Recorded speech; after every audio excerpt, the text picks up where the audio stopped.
আল্লাহর নবী যখন একটু হাঁটা শিখেছেন, আল্লাহর নবী কথা বলতে পারেন, ছোট্ট আব্দুল্লাহর সাথে খেলা করে, সাইমার সাথে খেলা করেন। সাইমা হলো আল্লাহর নবীর দুধ বোন হালিমার মেয়ে। আল্লাহর নবী যখন প্রায় 5 থেকে 5.5 বছর বয়স, আব্দুল্লাহর সাথে মাঠে যায়, খেলা করে ঘাস কাটে, উট দুম্বা ছাগলের রশিটা একটু ধরতে পারেন। আল্লাহ রব্বুল আলামিন পৃথিবীর সব নবীদেরকে দিয়ে ছাগল চড়িয়েছেন। সুবহানাল্লাহ। সব নবীদেরকে দিয়ে ছাগল এই জন্য চড়িয়েছেন, কারণ ছাগল হচ্ছে একটু তেরা প্রকৃতির জাত। কারণ ছাগলকে যারা সোজা করতে পারে, তাদের দিয়ে উম্মত সোজা করাটা সহজ হয়। সুবহানাল্লাহ পড়বেন না? ঠিক আল্লাহর রাসূল সাল্লাল্লাহু আলাইহি ওয়াসাল্লাম হালিমাতু সাদিয়ার ঘরে প্রায় 5 থেকে 5.5 বছর বয়স আব্দুল্লাহ এবং আল্লাহ নবী দুইজন মাঠে গিয়েছে দুম্বা চড়ানোর জন্য।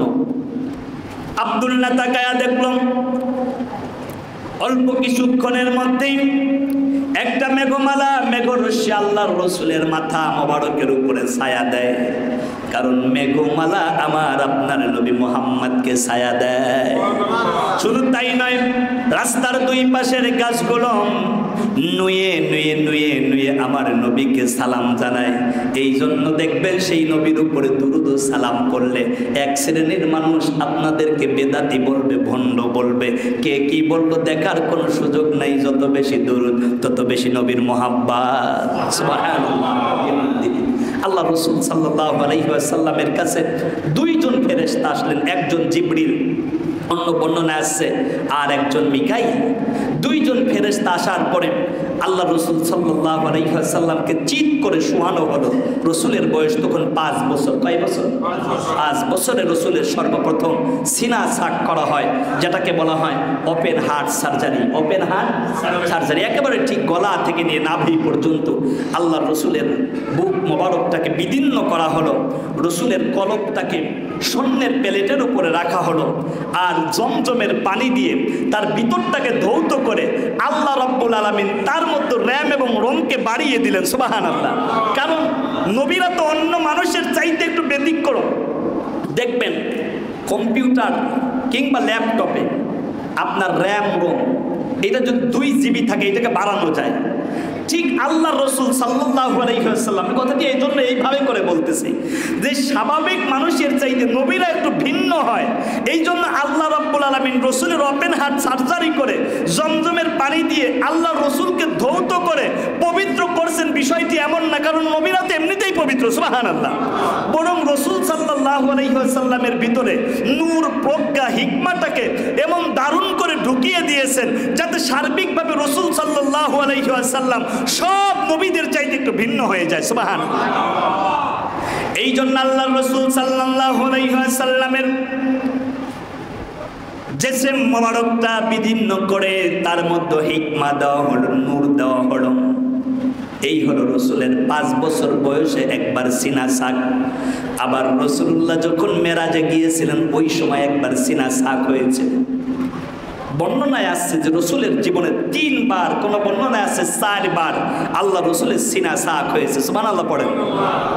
কথা ইতিহাস অনেক লম্বা, কিন্তু আমরা যে জায়গায় কথা বলতেছিলাম সেই দিকেই আমরা যাচ্ছি। এই দৃশ্যপট দেখে রাসূলের দুধ ভাই আব্দুল্লাহ একটা দৌড় দিয়েছে। একটা দৌড় দিয়ে মায়ের কাছে এসে বলল, মা গো তাড়াতাড়ি করে আসো, আমার ভাই মুহাম্মদকে মাঠের মধ্যে কারা যেন শীত করে শোয়ায়া মুহাম্মাদের বুকটা ফেরে তার কলিজাটা একটা স্বর্ণের প্লেটের উপরে রেখে দিয়েছে। হালিমাতু সাদিয়া পাগলের মতো হয়ে একটা দৌড় দিয়েছে, কই রে বাবা মুহাম্মদ কই? একটা দৌড় দিয়ে যখন মুহাম্মদুর রাসূলুল্লাহর কাছে গিয়েছে, গিয়ে হালিমাতু সাদিয়া তাকায়া দেখলো যে আল্লাহর রাসূল দাঁড়ায় আছে, আর আল্লাহর রাসূলের মাথা মোবারকের উপরে মেঘমালা ছায়া দিতেছে। হালিমাতু সাদিয়া ডেকে ডেকে বলল, মুহাম্মদ রে কি হয়েছে, তোমার কি হয়েছে? মুহাম্মদ ডেকে বলল, মা গো, আমার তেমন কিছু হয় নাই, আল্লাহ রাব্বুল আলামিন তার রহমত বরকত দিয়ে আমাকে ধন্য করে দিয়েছে। হালিমাতুস সাদিয়ার বুঝতে আর বাকি নাই, এই মুহাম্মদ তো যেমন তেমন মুহাম্মদ নাম, মুহাম্মদ তো আখিরি জামানার পয়গম্বর, নবী সরকারে দো আলম, আখিরি নবী, শেষ নবী, বিশ্ব নবী। আমার নবী মুহাম্মদুর রাসূলুল্লাহ 6 বছর বয়সে তায়েফ থেকে তিনি চলে আসলেন মক্কাতে। দীর্ঘ প্রায় 8 মাস পর্যন্ত রাসূলুল্লাহ মক্কাতে থাকলেন। থাকার পরে রাসূলুল্লাহ মাঠে যায়, খেলা করেন। অন্যান্য ছেলেদের সাথে রাসূলুল্লাহ মাঠের এক কণারে বসে তিনি খেলা উপভোগ করেন। এই 8 মাস রাসূলুল্লাহ মাঠে আসা যাওয়া করেন, খেলা করেন। কিন্তু আল্লাহ রসুলের একটি দৃশ্যপট হৃদয়ের মধ্যে খুব দারুণ করে রেখাপাত করেছে। হৃদয় স্পর্শিত ঘটনার দিকে আমি যাচ্ছি, অন্তরটাকে আরেকটু নরম করেন। কত মানুষের চোখের গোড়ায় পানি জমা হবে, রসুলুল্লাহর মহব্বতের চোখের পানি, ওই চোখ আল্লাহর জাহান্নামে যাবে না, ওই চোখ আল্লাহর জান্নাতি হয়ে যাবে। মারহাবা। খুব হৃদয় স্পর্শিত ঘটনার দিকে আমি যাচ্ছি, খুব দারুণভাবে কথাগুলো বুঝবার চেষ্টা করুন, অন্তরটাকে আরো নরম করেন। রাসূলুল্লাহর বয়স 6 বছর 8 মাস। এই 6 বছর থেকে 8 মাস পর্যন্ত আল্লাহর রাসূল মাঠে যায়, খেলা করেন, বন্ধুদের সাথে ঘোরাফেরা করেন, আড্ডা দেন। কিন্তু একটা বিষয় রাসূলুল্লাহর কলিজার মধ্যে খুব দারুণ করে রেখাপাত করেছে। আল্লাহর নবী যখন বন্ধুদের সাথে খেলা করতে মাঠে যান মক্কার উপত্যকায়, সব ছেলেরা বিকাল থেকে নিয়ে সন্ধ্যা পর্যন্ত যখন খেলা করেন, সন্ধ্যা যখন ঘনিয়ে আসে, সব ছেলেদের বাবা এসে ডাকতে, আব্দুর রহিম আয়, আব্দুল জব্বার আসম, আব্দুল করিম কইরেন। সব সন্তানের বাবারা এসে যখন তাদের সন্তানগুলোকে বুকের সাথে আগলে নেয়, শরীরের মধ্যে যদি কোনো ময়লা থাকে গামছা দিয়ে, রুমাল দিয়ে, টিস্যু দিয়ে সেইটা পরিষ্কার করে। আর আমার আপনার নবী ইয়াতিম, নবী মুহাম্মদুর রাসূলুল্লাহ বাবার ইয়াতিম। আল্লাহ কোরআনের মধ্যে জানায়া দিলেন, আলাম ইয়াজিদিকা ইয়াতিমান ফাআওয়াম, ও রাসূল, আমি কি আপনাকে ইয়াতিম অবস্থায় পাই নাই? আপনি আপনার মায়ের গর্ভের মধ্যে থাকার সময় আপনি বাবার ইয়াতিম হয়েছেন, 6 বছর বয়সে মায়ের ইয়াতিম হয়েছেন। আপনার মা বাবা না থাকলে কি হবে? আমি আল্লাহ রব্বুল আলামিন তামাম পৃথিবীর মানুষের অন্তরের মধ্যে আপনার ভালোবাসাকে পয়দা করে তামাম পৃথিবীর মানুষের ভালোবাসায় আপনাকে সিক্ত করেছি। আল্লাহ রব্বুল আলামিন আবার ডেকে বললেন, ওয়াজাদাকা দাল্লান ফাহাদাম, ও রাসূল, আপনি তো হেদায়েতের তালাশে ছিলেন।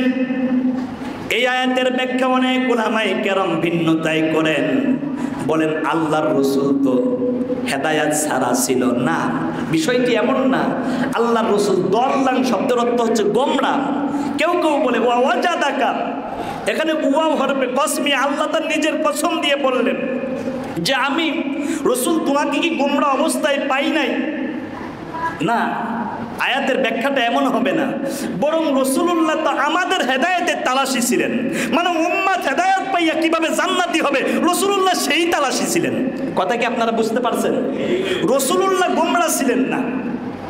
অনেক রাসূল বিদ্বেষী, অনেকেই যারা ইসলামটাকে একটু ডাইভার্ট করতে চায়, খ্রিস্টান, মাজুসি, ইহুদি, এরাও দেখবেন যে কোরআনের অর্থগুলোকে ভিন্নতায় করে মুসলমানদের মধ্যে একটি ডিভাইডেড তৈরি করা এবং মুসলমানদের অন্তরের মধ্যে নবী প্রেমের একটা সন্দেহ তৈরি করার জন্য অনেক কোরআনের বাংলা অনুবাদ করছে, যে অনুবাদগুলোর মধ্যে ভুল আছে। এই জন্য আপনি যদি অনুবাদ বুঝতে চান, শিখতে চান, হক্কানি উলামায়ে কেরামের কাছ থেকে আল্লাহর কোরআনের ব্যাখ্যা বিশ্লেষণ আপনাকে শিখতে হবে। কোরআনের অনেক অর্থ রয়েছে, অনুবাদ রয়েছে, যেটা পড়ার পরে আপনি নিজে বুঝবেন না। এটা বুঝতে হলে উলামায়ে কেরাম লাগবে। এই জন্য আপনি কোরআনের অনুবাদ পড়তে গিয়ে একটা অর্থ পেয়ে গিয়েছেন, সেই একটা অর্থকে নিয়ে আপনি অন্য আলেমদের সাথে কখনো তর্কে জড়াবেন না। কারণ আপনি আগে আলেমের কাছ থেকে বিশ্লেষণটা ভালো করে বুঝবেন, বুঝার পরে তারপর আপনি আদাবিয়াতের সাথে, আলেমের সাথে কথা বলবেন।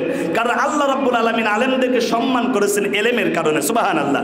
কুল হাল ইয়াস্তাউইল্লাযীনা ইয়ালামুনা ওয়াল্লাযীনা লা ইয়ালামুন, যারা জানে আর যারা জানে না তারা কোনোদিন এক হতে পারে? সবচেয়ে বেশি জানে কোরআন হাদিস যারা, তারা কে? আলেম উলামা। এই জন্য আলেম উলামার প্রতি ভালোবাসা আমাদের অন্তরের মধ্যে রাখার দরকার আছে না নাই? আসুন, আমি যে জায়গায় কথা বলতেছিলাম সেদিকেই আমি যাচ্ছি।